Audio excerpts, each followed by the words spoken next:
опекунов. И вот так естественным отбором создавались свои клановые структуры. А потом по деловым качествам я их по одному вышибал, это окружение. Так, не показываешь, пошел вон. И все знали, что я места не продавал и не давал продавать и покупать. Что он пришел сюда, значит, по доброй воле, и с него будет спрошено по государственному, и тогда начинал работать. Я его заставлял силой работать. Когда начинают теракты чеченцев на территории России?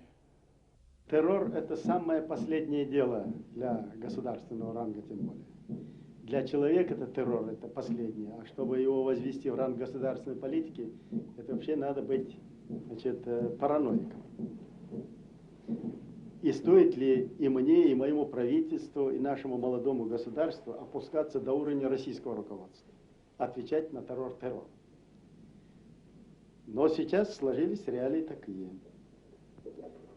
Почему-то, если совершается террор, диверсии, провокации, ложь, насилие над чеченским народом великодержавной России, то это неизвестно, как называется. Борьба с мифическими бандитами.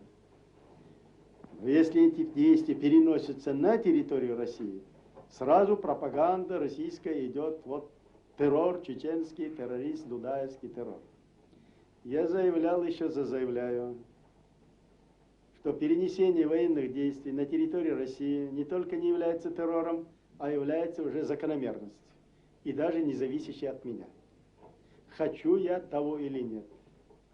300 тысяч мужчин от 17 до 50-летнего возраста, оставшиеся без крова, без средств к существованию, без работы и вообще без права на жизнь, которые приобретают вот уже несколько лет исключительно одну профессию военного, войны. Мне удержать никаких сил в этом пятачке уже нет. Эта война имеет и будет иметь далеко идущие последствия и продолжения.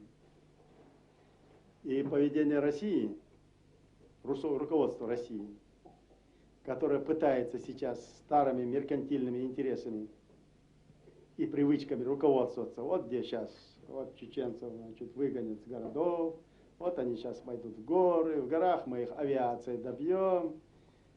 Наши сыны очень хорошо умеют воевать в городах.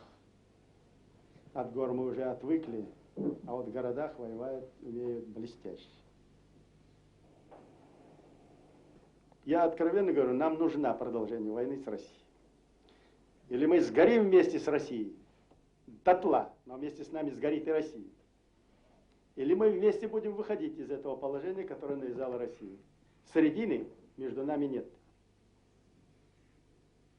Шанс, где Россия могла опомниться, почти уже уходит. Почти уже выходит из-под контроля. И ядерную бомбу, о которой я говорил, которую сама Россия привела, это то, что как только эта ситуация выйдет из-под контроля моего, тогда пусть трепещет Россия. Я посмотрю, как защищают российские военные свои города, которые они крушат с такой яростной силой у нас. И населенные пункты. К счастью России и мира, сегодня еще ситуация контролируемая. Управляемый процесс полностью. Но я нисколько не буду огорчен, что если этот процесс будет выходить из-под моего контроля. Нисколько. А сколько эта война будет длиться? Если и найдет какое-то временное притушение, то эта война заряжена лет на 50. Она сейчас будет перерастать. Масштабы ее будут расширяться. Тлеть она будет долго. Очаги тления будут развиваться все дальше, шире, шире, шире и больше. Значит, наверное, до тех пор, пока Россия как государство перестанет существовать. Чеченцы борются за свою свободу уже 300 лет. В чем секрет непокоренности чеченцев? Чеченский народ не создан для рабства. От природы, от Всевышнего, от Бога. Вот создан народ не быть рабом. Тем более такой политики грязной, гнусной, человеконенавистнической. Но какой народ, какой человек вытерпит такое насилие, уважающий себя? Геополитическое положение Кавказа, вне всякого сомнения, источник цивилизации земного шара, земной жизни, духовный потенциал, нравственный потенциал, природный потенциал. Все это не позволяет чеченцу, чеченскому народу, как этническому, корнями привязанному к этому Кавказу, быть в рабах.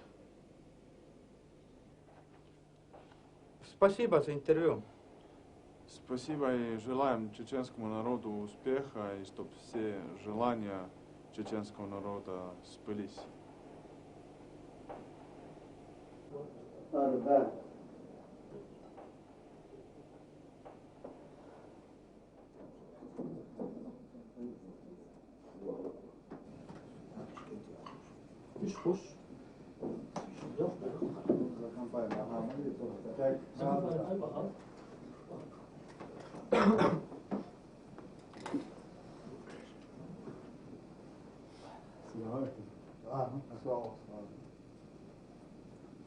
Истыги палон, истыги. Aitäh.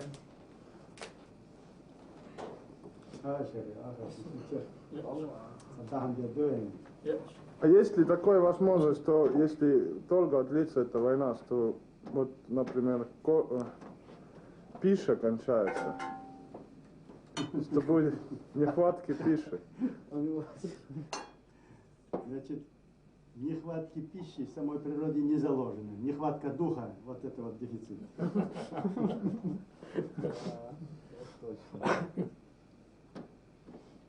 На этой земле умершего с голода не знает история веков и времен. Если есть дух, значит войну можно вести 100 000 лет.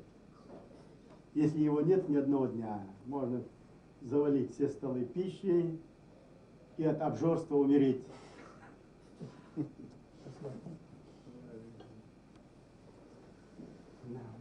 Приятного аппетита. Истыги палон, истыги. Aitäh.